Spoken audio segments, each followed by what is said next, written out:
ये कहानी है भागलपुर जिला के एक छोटे से गांव की। गांव के लोग बड़े ही प्यारे थे। इस गांव में प्रतीक नाम का एक आदमी अपना चिकन का ठेला लगाया करता था और इस गांव के लोग चिकन के दीवाने थे। रोज चिकन खाए बिना उनको तो नींद ही नहीं आती थी। प्रतीक का ठेला पूरा गांव में मशहूर था। उसके ठेले पर लोग रोज चिकन खाया करते थे। एक दिन एक वृद्ध अपने 5 जुड़वा लड़कों के साथ गांव में नए नए रहने के लिए आई थी।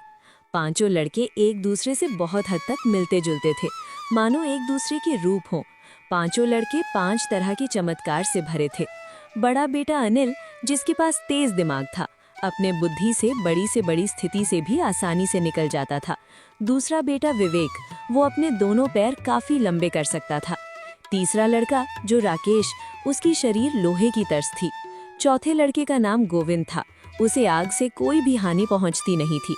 और सबसे छोटे बेटे का नाम था आजाद, वो अपनी सांसें रोककर पूरे एक दिन रह सकता था। पांचों भाई देखने में एक जैसे ही थे, बस उनकी माँ सुनीता ही जान पाती थी कि कौन कौन है। देखो बेटा, हम इस गांव में नए आए हैं। हमें इस गांव के रहन सहन और लोगों के बारे में नहीं पता है, तो सबसे अच्छे से बात करना। तभी बड़ा बेटा अनिल कहता है, तुम्हारा हम यहाँ पर अपना जीवन यापन कैसे करेंगे माँ? तुम पांचों एक एक करके हर दिन ठेला लगाना, पर कभी किसी को शक मत होने देना कि तुम 5 भाई हो। हम किस चीज का ठेला लगाएंगे? गांव गोपालगंज में एक मशहूर ढाबा था, बिहारी मटन वाला, जिसका मालिक गुलशन गुप्ता अपने घमंड के लिए दूर दूर तक जाना जाता था। लोग कहते थे मटन तो बढ़िया बनाता है, पर बात करने का अंदाज ऐसा जैसे राजा से बात हो रही हो। सेठ जी, आज मेरे पास थोड़े पैसे कम हैं, क्या मुझे आप बिहारी मटन खिला दोगे? मैं आपसे वादा करता हूँ कल आऊँगा और आपके पैसे दे जाऊँगा, पर आज मुझे बहुत ज़ोरों से भूख लगी है और मेरे पास थोड़े पैसे कम हैं। कृपा करके मुझे 1 प्लेट अपना मटन खिला दो। अरे हट रे बुड़बाक, जब तेरे पास पैसे नहीं है तो क्या यहाँ भीख मांगने आया है? ये गुलशन गुप्ता का ढाबा है, ऐसे यहाँ उधारी नहीं मिलती। चल निकल यहाँ से। ऐसे ही सेठ ग्राहकों और अपने कारीगरों पर चिल्लाता रहता। और उसी गांव में चंदन नाम का एक सीधा साधा लड़का रहता था। शहर में पढ़ाई की पर नौकरी नहीं मिली। जेब खाली थी पर हौसला ऊंचा था।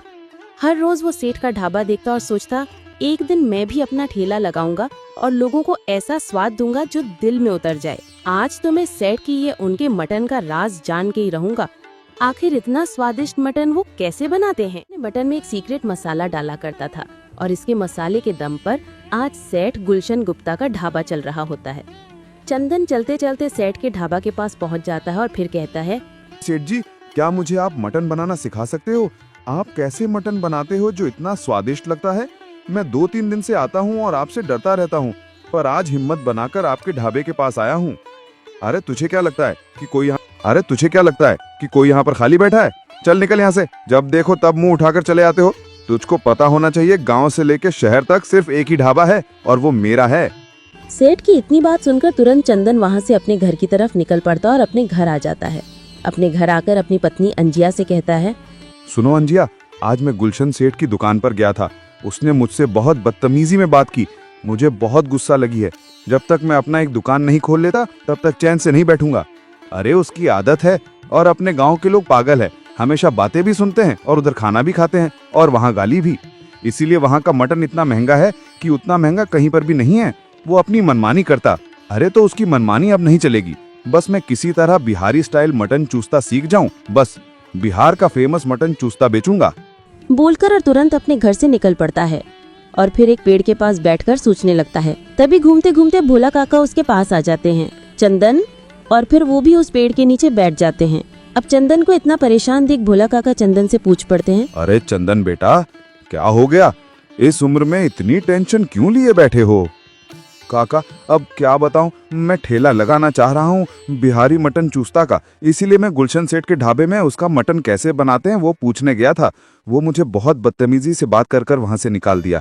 चलो मैं जैसे तैसे कर बना भी लूंगा, पर उसका सीक्रेट मसाला कैसे बना पाऊंगा? तू इसमें भी कोई बहुत बड़ी बात नहीं है। मैं तुम्हें मसाले बता रहा हूँ और तुम उसे घर पर जाकर बना लेना। देखो, तुम एक काम करो, तुम सबसे पहले सेठ के दुकान से 1 प्लेट मटन ले आओ और उसके बाद तुम अपने घर में अपना मटन चुस्ता बनाओ। जब तुम्हारा मटन बन जाए तब दोनों को चखना। अगर जब तुम्हारा बनाया हुआ मटन उसकी बराबरी ना कर पाए फिर मसाले को बढ़ाओ और तब तक हेर फेर करो जब तक कि उसकी बराबरी ना कर पाए। अरे काका, आपने क्या राय दिया?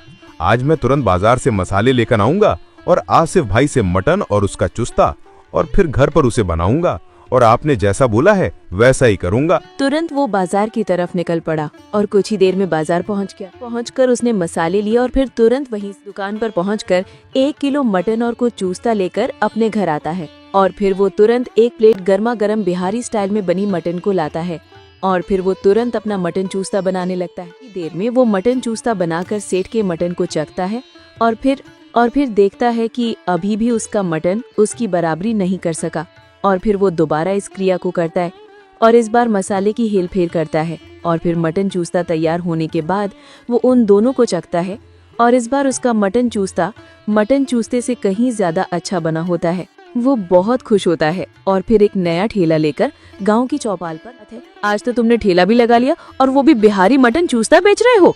महक तो ऐसी आ रही है जैसे किसी वीआईपी होटल से निकल रही हो।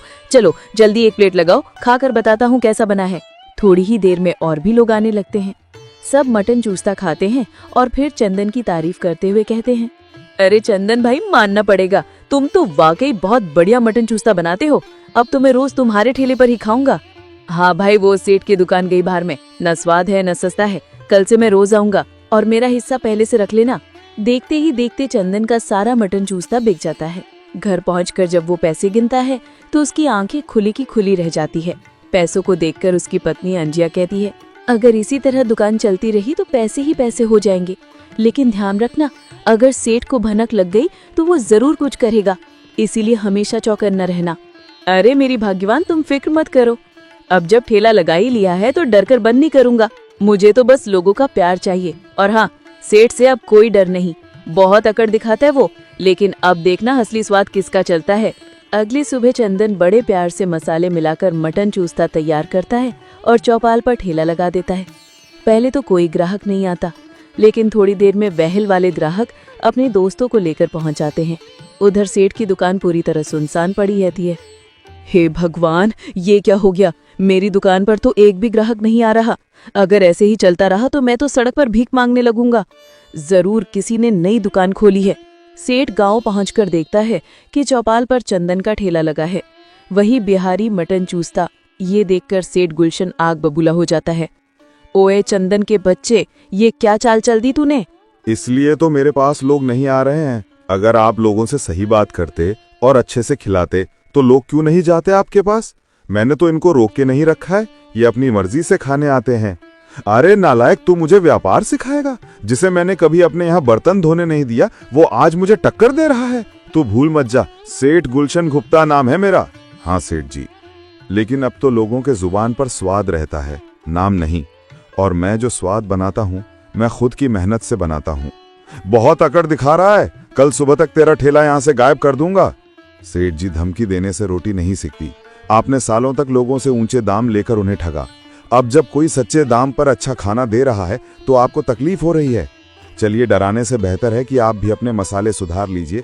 मुकाबला स्वाद से कीजिए, धमकी से नहीं। उस दिन से चौपाल पर चंदन का नाम गूंजने लगा। लोग दूर दूर से उसका बिहारी मटन चुस्ता खाने आने लगे।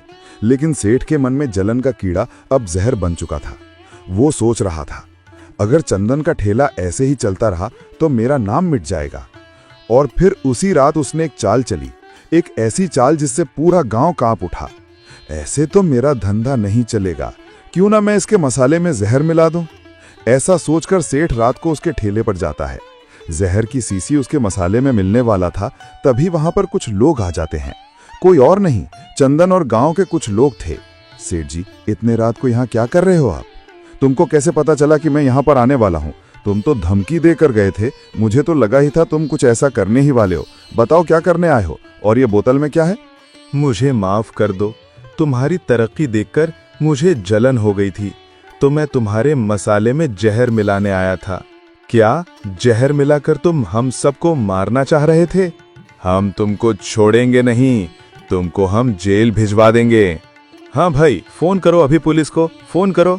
नहीं गांव वालों, इससे हमारे गांव का नाम खराब होगा और मैं नहीं चाहता कि हमारे गांव में पुलिस आए।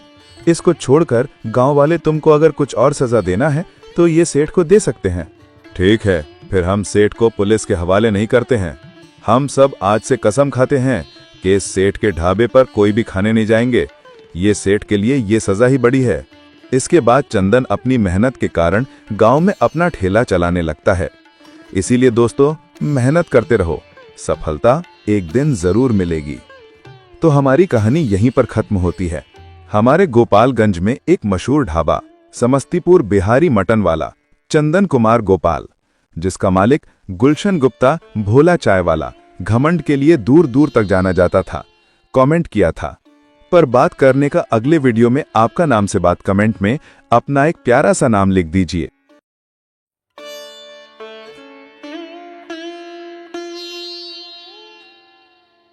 एक बार की बात है, एक गांव में घनश्याम नाम का एक मटन वाला रहा करता था, जो स्वादिष्ट मटन बेचता था। उसका एक बेटा अंकित भी था, जिसको लेकर घनश्याम हमेशा गुस्से में रहा करता था। कम्मे, क्या दिन भर इस खाट पर पड़ा ही रहता है? और ये फोन, इसको तो मैं चूल्हे में डाल दूंगा। दिन भर बस उसी में ताका झाकी करता रहता है, बस दिन भर घर में पड़ा ही रहता है। ये लीजिए, चाय पी लीजिए। संगीत, अरे माँ, इन्हें चाय नहीं, थोड़ा ठंडा शरबत दीजिए तो शायद दिमाग ठंडा होगा। माँ हंसी दबाती है। अपने इस लार साहब को कहो कि चलकर दुकान पर मेरा हाथ बटाएं। दुकान कितनी दूर है, मैं चलकर कैसे जाऊं? अरे नहीं नहीं लाड साहब, आप चलकर कैसे जाएंगे? आपके पैर खराब हो जाएंगे। आपके लिए अभी मैं गाड़ी बोलता हूँ, तो आपको आराम से इसी दुकान तक छोड़ देगी। हाँ, ये सही रहेगा। हे भगवान, क्या करूँ इस नालायक का। चुपचाप चल अब, वरना तेरा फोन उठा के बाहर फेंक दूंगा, पहले ही बता रहा हूँ। इसके बाद दोनों दुकान पहुंचते हैं। अब बैठा क्या है, खड़े हो जा और हाथ बटा मेरा काम में। कोई भी मटन खाने आए तो उसको अच्छे से देना उन्हें। मैं आता हूँ। ले लो भाई ले लो, गर्मा गर्म और स्वादिष्ट मटन करी, प्याज भी है और करी भी, ले लो। कुछ ही देर में वहां पर कुछ लोग आ जाते हैं। भाई मटन करी और चावल लगाना, मेरे लिए एक प्लेट खाने को और एक पैक कर दो। कुछ ही देर में अच्छी खासी बिक्री हो जाती है। मैंने इतनी बिक्री करवा दी, पर पिताजी फिर भी मुझे ही निकम्मा कहते हैं। तभी घनश्याम आ जाता है। अरे वाह अंकित भाई, क्या इतने स्वादिष्ट मटन। ये तो घनश्याम चाचा के हाथ के मटन से भी ज्यादा स्वादिष्ट है। वाह भाई, सही में मजा आ गया। सुना पिताजी, आपके अलावा सब मेरी कदर करते हैं, मैं निकम्मी नहीं हूँ। आज दुकान में अच्छी खासी बिक्री हो जाती है। दोनों घर पहुँचते हैं। अगले दिन फिर घनश्याम अंकित को दुकान लेकर जाता है। अंकित जा, और जाकर कल से भी ज्यादा स्वादिष्ट मटन करी बनाना। अब तो मानते हो ना कि मैं आपसे भी अच्छे मटन करी बनाता हूँ। तभी वहाँ पर एक घी मोटा आदमी आ जाता है। अरे पिताजी, इसे देखकर लग रहा है कि ये खाने का तो बहुत शौकीन है। आज हमारी बहुत अच्छी बिक्री होगी। भाई आज तो मैं बहुत ही खाऊंगा, बहुत दिनों से स्वादिष्ट खाना नहीं खाता। क्यों भाई, भाभी ने खाना देने से मना कर दिया क्या? हाँ हाँ, अरे भाई पूछो ही मत। आज मेरी बीवी मायका चली गई है, कुछ दिन वही रहेगी। वो कहती है मैं मोटा हो गया हूँ तो मुझे बस घास फूसी खिलाती रहती है। अब बताओ मैं क्या मोटा हो गया हूँ? अरे नहीं नहीं भाई, तुम कहाँ मोटे दिखते हो। वो तो हर पत्नी को अपनी पति में कुछ ना कुछ बुराई दिखती ही रहती है। अंकित, मैं बहुत दिनों से स्वादिष्ट खाना नहीं खाया हूँ, जल्दी से कुछ ना कुछ खाने के लिए लेकर आओ। हाँ काका, आपके लिए मैं अपने हाथों से स्पेशल मटन करी बनाकर लेकर आऊंगा। अरे बाप रे, यहाँ पर तो इतने सारे मसाले हैं, इनमें से कौन सा मसाला डालना है और कौन सा नहीं, ये तो मुझे समझ नहीं आ रहा है। अब मैं क्या करूँ? एक काम करता हूँ, मैं फिर से आंख बंद करके मटन बनाता हूँ। वैसे भी आंख खोलकर तो सभी बना लेते हैं, आंख बंद करके काम करना भी कला है। फिर से जो मसाला हाथ में आ गया वो डाल देता है और मटन पकाता है, और फिर जल्दी से वो मटन उस मोटे आदमी को परोस देता है। हे भगवान, पता नहीं मटन कैसे बने होंगे, कहीं बेस्वाद तो नहीं होगा। हे प्रभु रक्षा करना, नहीं तो एक तरफ ये मोटा और दूसरी तरफ मेरा हिटलर बाप, दोनों मेरी चटनी बनाकर मटन के साथ मुझे खाएंगे। अरे वाह, तुमने क्या स्वादिष्ट मटन बनाए हैं। इतने स्वादिष्ट मटन करी तो मैंने कभी नहीं खाए। अभी तो मैंने कुछ खाया ही नहीं। लाओ लाओ और लाओ। आज फिर से अच्छी कमाई हो जाती है।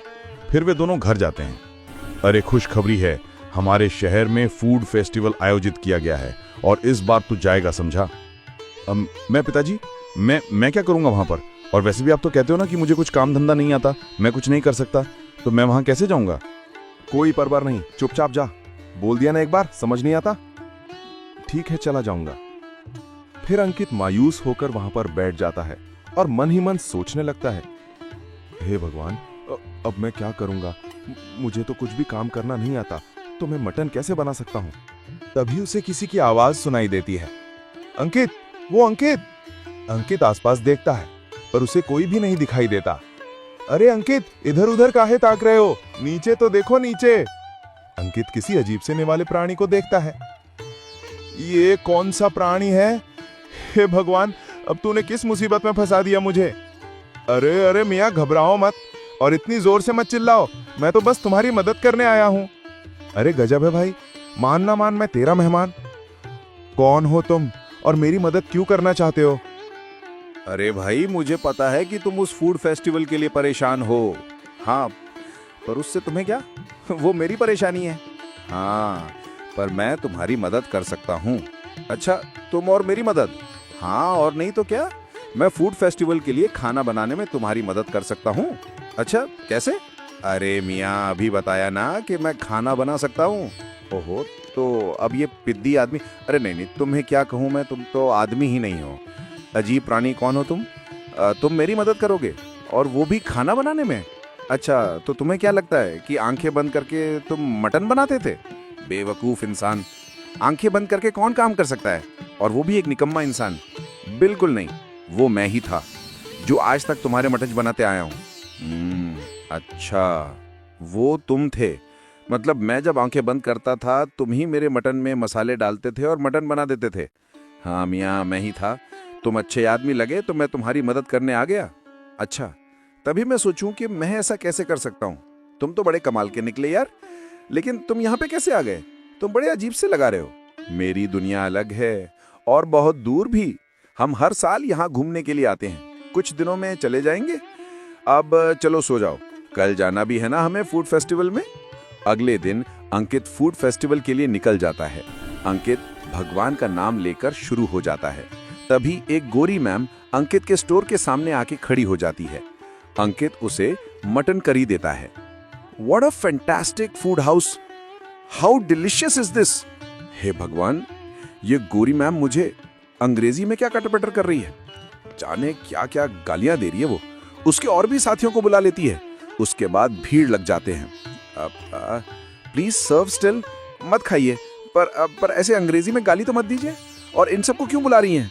मैं आपके हाथ जोड़ता हूँ, मुझे जाने दीजिए। अबे बुढ़भाग, हमको तेरा खाना अच्छा लगा है, वो तुझे मरने नहीं आए हैं।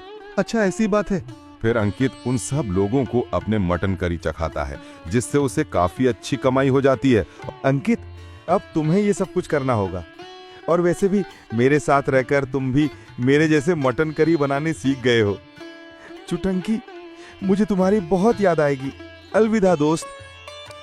हमारी कहानी यहीं पर खत्म होता है।